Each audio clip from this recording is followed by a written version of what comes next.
Me fui de casa y recién ahí me valoraron.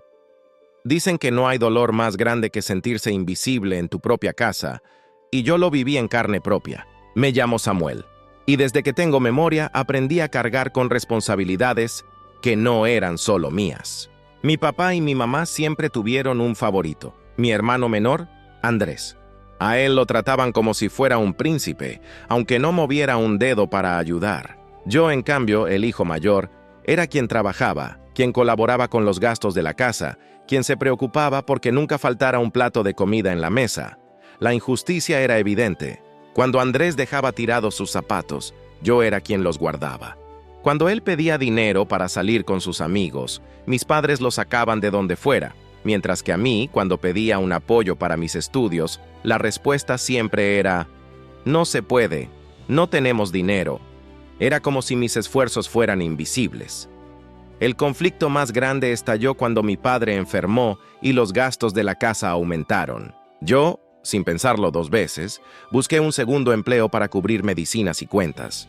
Pasaba días enteros sin descansar, pero lo hacía por amor a mi familia. ¿Y Andrés? Él seguía igual, saliendo con amigos, durmiendo hasta tarde, gastando el poco dinero que había en caprichos. Lo más doloroso era ver cómo mis padres lo miraban con ternura y orgullo, mientras a mí me exigían más y más, como si nunca fuera suficiente. Recuerdo una noche en particular. Llegué agotado del trabajo, con las manos adoloridas y el cuerpo al borde de colapsar. Sobre la mesa había cena, pero cuando me senté, mi madre me dijo: no toques eso, es para Andrés, tú calienta lo que quedó del almuerzo. Sentí un nudo en la garganta. ¿Acaso yo no era parte de esa familia? Esa noche me dormí con hambre, pero más grande que el hambre era el vacío en el corazón. Con el tiempo, mi sacrificio empezó a pasar factura. No tenía tiempo para mí, no estudiaba, no salía, no vivía. Y lo peor era que nadie parecía notarlo. Un día, cuando llevé el recibo de luz pagado, mi padre me dijo en tono frío: eso es tu obligación, no es para que te creas el salvador de esta casa. Me dolió, lo admito. Sentí que nunca importaría lo que hiciera. El giro inesperado llegó cuando la situación económica de la casa tocó fondo. Yo, a pesar de todo, ya no podía sostener el peso de 2 empleos, y decidí independizarme. Sí, me dolió, pero necesitaba recuperar mi vida. Renté un pequeño cuarto con lo poco que había ahorrado, y me alejé. Mis padres al principio se molestaron. Me dijeron que era un egoísta por abandonarlos. Andrés, por supuesto, se reía diciéndome que yo no sobreviviría sin ellos. La realidad golpeó pronto, pero no a mí, sino a ellos. Sin mi ayuda, la casa empezó a desmoronarse. Las cuentas se acumularon. Los recibos sin pagar llegaban uno tras otro, y Andrés, como siempre, no movía un dedo. Fue ahí cuando mis padres se dieron cuenta de la verdad. El hijo que tanto despreciaban era quien los había sostenido durante años. Mientras tanto, yo empecé a levantarme poco a poco. Encontré un empleo estable que me permitió no solo vivir con dignidad, sino también retomar mis estudios. Y aunque al inicio tenía miedo de no lograrlo, la vida me sonrió. Me ascendieron en el trabajo por mi disciplina y logré terminar mi carrera. Sentí por primera vez que mis esfuerzos rendían frutos. Un par de años después, recibí una llamada.